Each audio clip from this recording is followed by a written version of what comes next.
Hello friends, आशा करते हैं आप सब अच्छे होंगे। दोस्तों, महाकाश विज्ञान का एक ऐसा अंग है जिसका खोज कभी ना खत्म होगा ना ही होने वाला है। जितने दिन बीतेंगे उतने ही नए खोज मिलते रहेंगे। लेकिन हम और आप स्पेस के बारे में कितना जानते हैं? बहुत कम। मगर हम आपको महाकाश और ब्रह्मांड से जुड़े कुछ ऐसे बातें बताएंगे जो शायद आपको मालूम ना हो। तो देखते रहिए गेन न्यूज़ का ये एपिसोड। और अगर आप इस चैनल पर नए आए हैं तो सब्सक्राइब करके नोटिफिकेशन बेल को ज़रूर प्रेस कर दीजिएगा।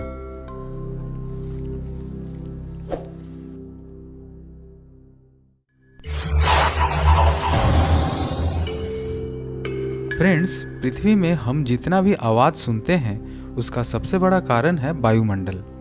वायुमंडल साउंड तरंगों के परिवहन में काम करता है। एक जगह से दूसरे जगह आवाज़ वायुमंडल के सहारे ही चलता है। मगर इसका ठीक उल्टा है महाकाश में। स्पेस में कोई वायुमंडल नहीं होता।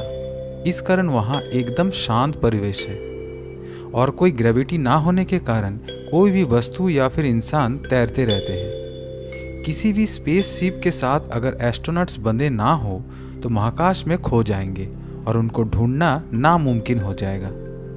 हाँ, और एक बात, आप लोगों को लग रहा होगा कि अंतरिक्ष यात्री पृथ्वी से तब कैसे संपर्क करते होंगे। तो चलिए इसका जवाब भी दे देते हैं। रेडियो तरंगों से। रेडियो वेव के सहारे अंतरिक्ष यात्री धरती में बने स्पेस स्टेशन के साथ संपर्क साधते हैं। हम सबको पता है कि बुध यानी मरकरी ग्रह सूरज के नज़दीक है, तब ज़रूर इसका तापमात्रा अन्य ग्रहों के मुकाबले सबसे ज़्यादा होगा। लेकिन ऐसा नहीं है।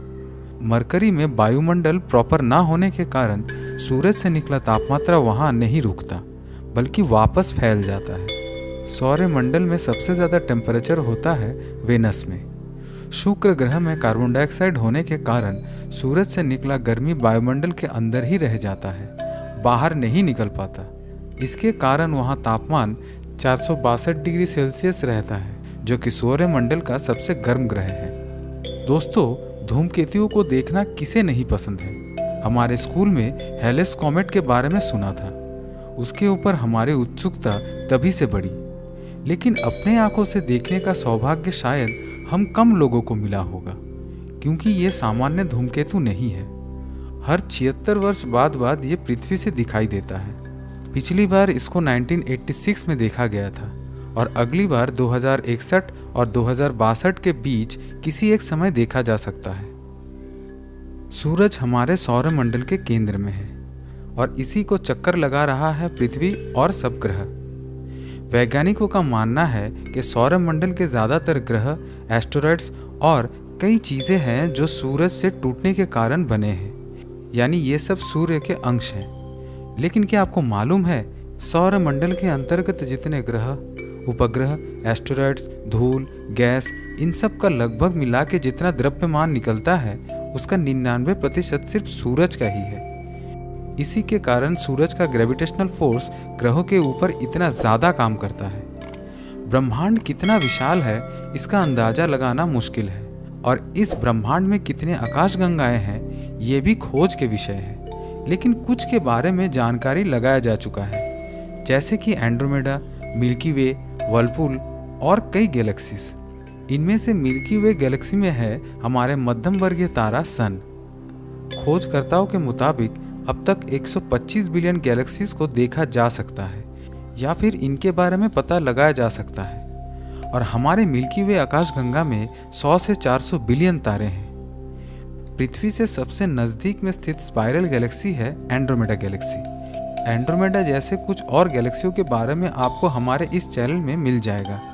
अब आते हैं पृथ्वी से सबसे दूर में स्थित गैलेक्सी GN-Z11 पे। ये सप्तर्षि तारा मंडल के अंतर्गत हाई रेडशिफ्ट आकाशगंगा है, जो 32 बिलियन लाइट ईयर्स दूरी में स्थित है। करमान लाइन एक ऐसा अंतर्राष्ट्रीय मान है जिससे पृथ्वी का वायुमंडल और अंतरिक्ष में सीमा और उनके बीच का फासला नापा जाता है।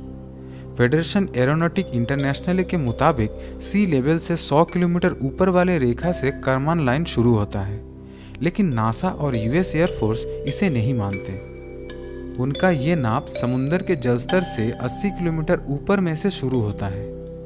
अंतरिक्ष में वायुमंडल नहीं है, लेकिन अंतरिक्ष का तापमान है। बैकग्राउंड रेडिएशन, जो कि एक इलेक्ट्रोमैग्नेटिक रेडिएशन है, उसके अनुसार स्पेस में तापमान -270.45 डिग्री सेल्सियस है। दोस्तों, वेनस को अपने एक्सिस में एक चक्कर घूमने के लिए 243 पृथ्वी दिवस के बराबर समय लगता है, लेकिन सूरज के चारों ओर घूमने में 224.7 पृथ्वी दिवस लगता है। सच में दोस्तों, कितना स्लो है ये वेनस। जानते हैं दोस्तों, अंतरिक्ष में एक ही प्रकार का दो धातु किसी भी कारण अगर मिल जाता है तो वो स्थायी रूप से मिलके एक ही हो जाता है। खगोलविदों के अनुसार अंतरिक्ष में बहुत सारे तैरता हुआ पानी का कण होता है। इनको मिलाकर विशाल जल वाष्प का जमावट बना है। तो इन सब को मिलाकर जितना मास होता है वो पृथ्वी में स्थित समुद्र, नदी एवं महासागर में मौजूद पूरा पानी के कण का जो मास है उससे 140 ट्रिलियन गुना ज्यादा है। माउंट एवरेस्ट पृथ्वी का सबसे ऊंचा पर्वत चूड़ा है, लेकिन इसका 2.5 गुना ऊंचा एक ढाल ज्वालामुखी है मंगल ग्रह में। ओलिम्पस मॉन्स नाम का ये ज्वालामुखी अंतरिक्ष का सबसे बड़ा और सौरमंडल का सबसे ऊंचा पर्वत है, जिसका ऊंचाई डेटम से 21,287.4 मीटर ऊंचा है। जियोडेटिक डेटम धरती में किसी स्थान को पता लगाने का संदर्भ बिंदु है। हीरा किसे नहीं पसंद है? हम और आप सबको हीरा पसंद है, परंतु सोचिए हीरो का अगर भंडार आपको मिल जाए तो आप क्या करोगे? इतना सोचिए मत दोस्तों। वो खजाना पृथ्वी से दूर और एक बहिर्ग्रह में है। 55 कैनक्राई ई नाम से एक्सोप्लैनेट 30 अगस्त 2004 को खोजा गया था। अधिकांश भाग कार्बन से बना इस बहिर्ग्रह में मौजूद 1/3 पदार्थ का द्रव्यमान, तापमान और दबाव के कारण हीरा में परिवर्तित हो चुका है।